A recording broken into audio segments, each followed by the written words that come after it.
ما سره دي د بچی زموږ سره تشریف لري په دې محفل کې او د پښین د ادب سره تړلي ډېر وتلي نمونه دا وخت زموږ په دې محفل کې ستا د دوی سره به د خدای بخښلي راز محمد راز صاحب په اړه باندې خبرې کوو.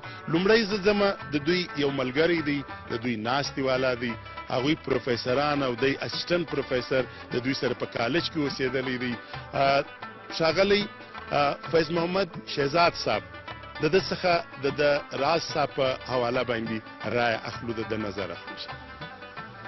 ډېره مننه. پوښتنه داسې وسوه چې د راز صاحب په باب راز صاحب چا نه پېژندی؟ ادیبان د خپلو مستندو تخلیقاتو په حواله پېژني او سیاسي دنیا په خپل سیاسي او ژور فکر په حواله پېژني او تعلیمي ادارې چې کومې دي هغه د علم رڼا بلکې د علم یو سمبول ګڼي.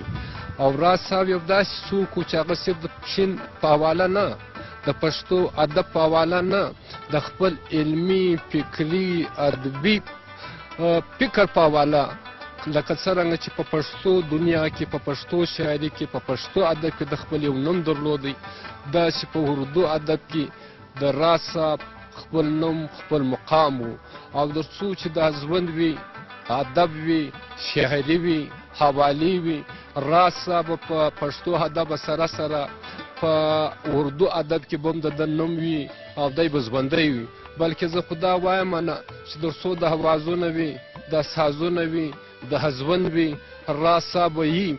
بلکې زه دا وایم چې راز صاحب وو راز صاحب وي او راز صاحب زموږ سره سره یي د خپل ژور فکر په حواله د خپلو تخلیقاتو په حواله راز نه څوک هېرولی سي نه د هېرېدو دی. د فلسفې چې کومې دي هغه ته د ژوند و ښایست ته اضافه ورکړې ده او د ژوند هغه لارې هغه پیچیده سوالونه چې زموږ په ذهنو کې خو راځي خو د هغه سوالو حوالې او جوابات د ده په نثري شکلو کې او په ادبي حوالو کې بلکې په اشعارو کې خو یو ډېر ښه واضح معلومیږي.